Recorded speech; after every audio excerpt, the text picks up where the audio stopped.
María Evangelizadora Radio, un pedacito de cielo en tu hogar, te presenta el santo de hoy, 23 de septiembre, San Pío de Pietrelcina, sacerdote capuchino, director espiritual, místico y estigmatizado.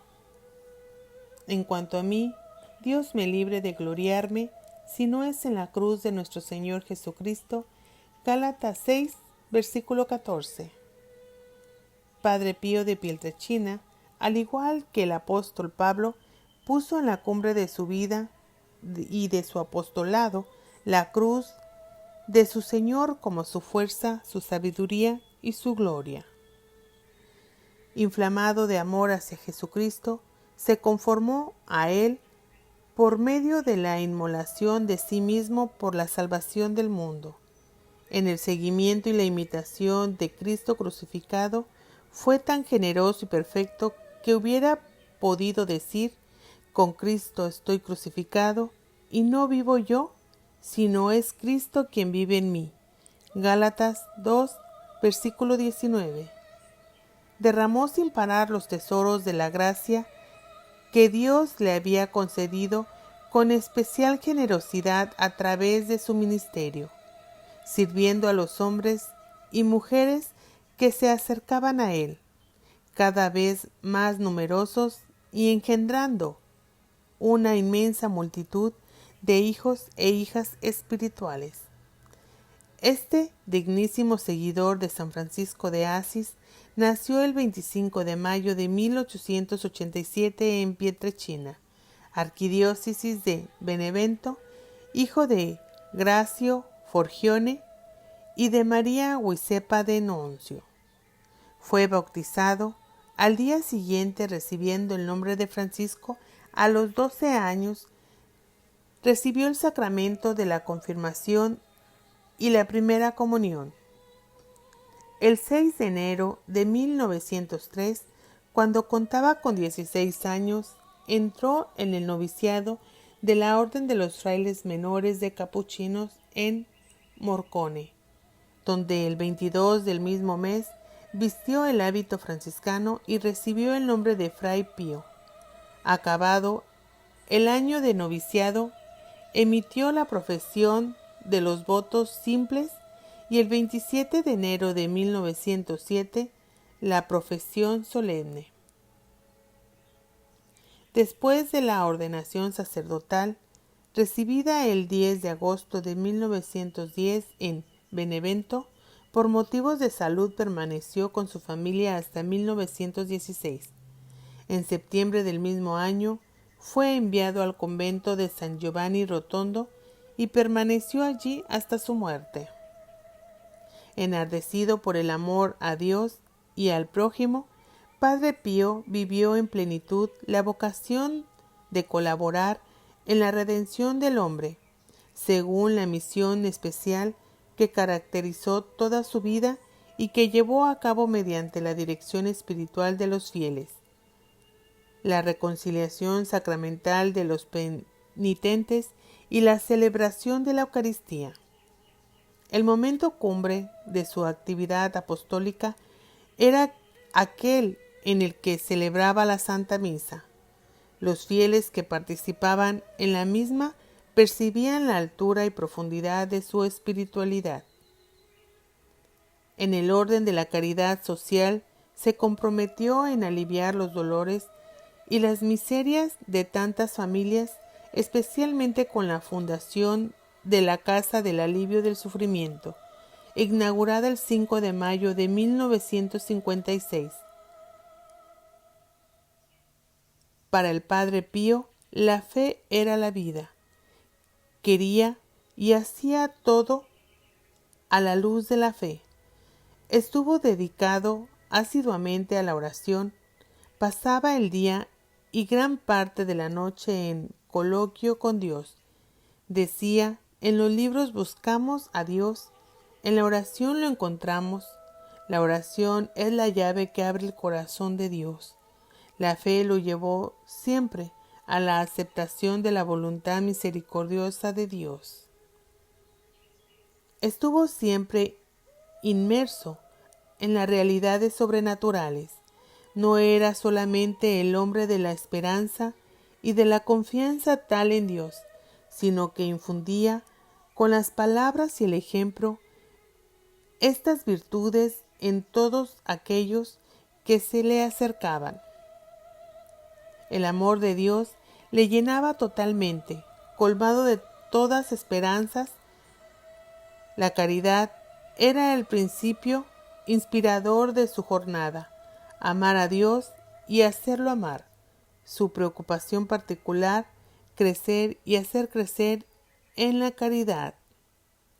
Expresó el máximo de su caridad hacia el prójimo, acogiendo por más de 50 años a muchísimas personas que acudían a su ministerio y a su confesionario, recibiendo su consejo y su consuelo. Era como un asedio. Lo buscaban en la iglesia, en la sacristía y en el convento, y él se daba a todos, haciendo renacer la fe, distribuyendo la gracia y llevando luz, pero especialmente en los pobres, en quienes sufrían y en los enfermos. Él veía la imagen de Cristo y se entregaba especialmente a ellos. Ejerció de modo ejemplar la virtud de la prudencia, obrada y aconsejada a la luz de Dios. Su preocupación era la gloria de Dios y el bien de las almas. Trató a todos con justicia y con lealtad y gran respeto. Brilló en la luz de la fortaleza. Comprendió bien pronto que su camino era el de la cruz y lo aceptó inmediatamente con valor y por amor. Experimentó durante muchos años los sufrimientos del alma, durante años soportó los dolores de sus llagas con admirable serenidad. Cuando tuvo que sufrir investigaciones y restricciones en su servicio sacerdotal, todo lo aceptó con profunda humildad y resignación. Ante acusaciones injustificadas y calumnias, siempre cayó confiado en el juicio de Dios, de sus directores espirituales y de la propia conciencia. Recurrió habitualmente a la mortificación para conseguir la virtud de la templanza. De acuerdo con el estilo franciscano, era templado en la mentalidad y en el modo de vivir.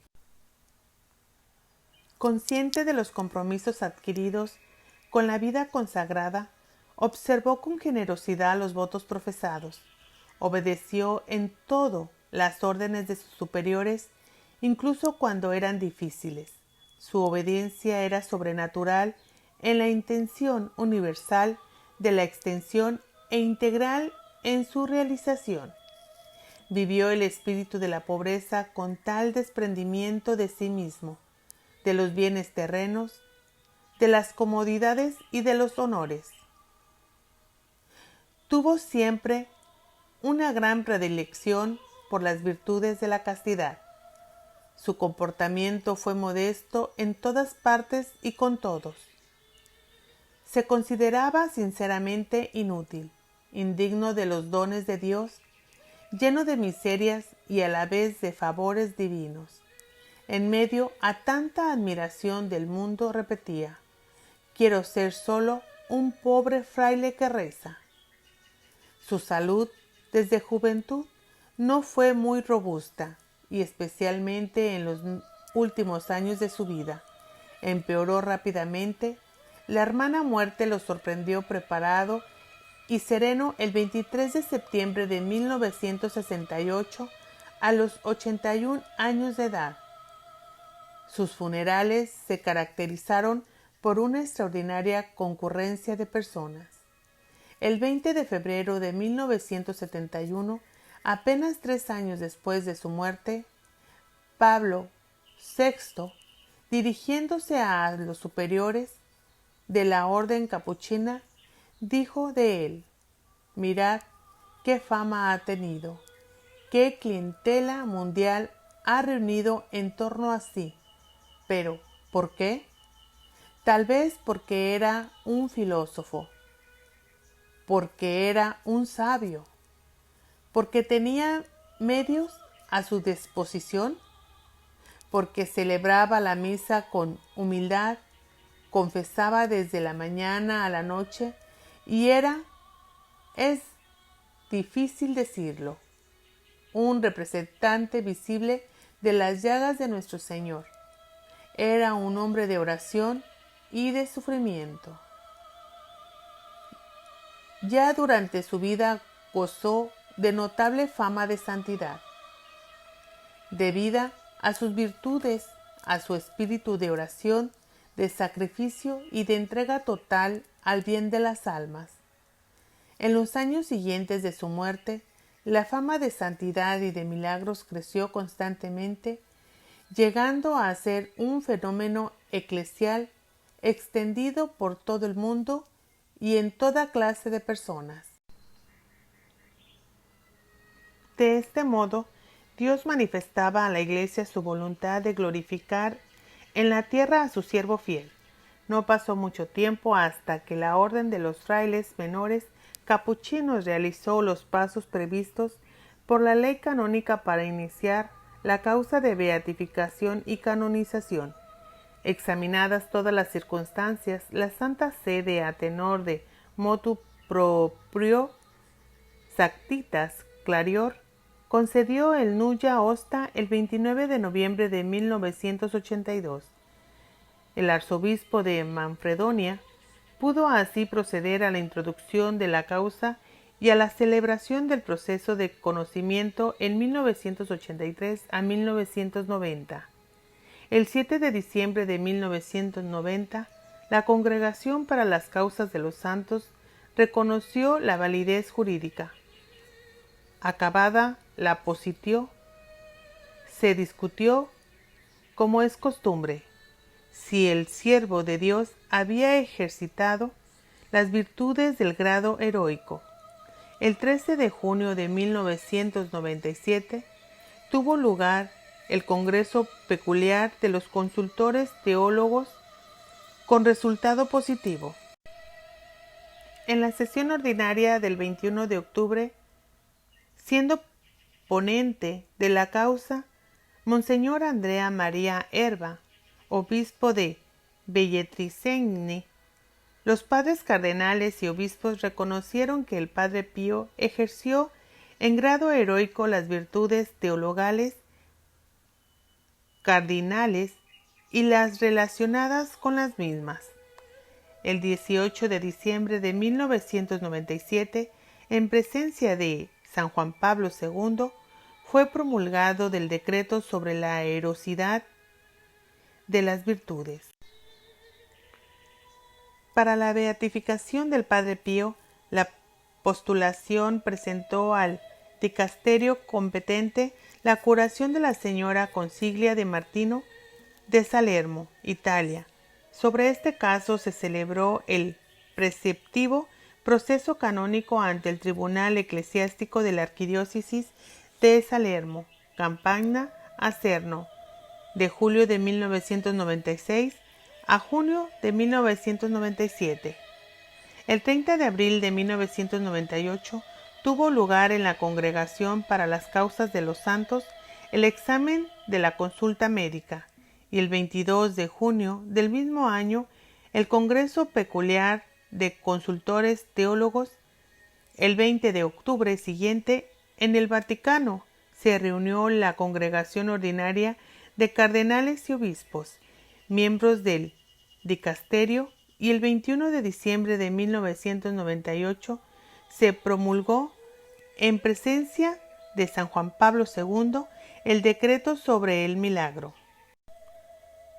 El 2 de mayo de 1999, a lo largo de una solemne celebración eucarística, en la plaza de San Pedro, su santidad San Juan Pablo II, con su autoridad apostólica, declaró beato al venerable siervo de Dios Pío de Pietrelcina, estableciendo el 23 de septiembre como fecha de su fiesta litúrgica.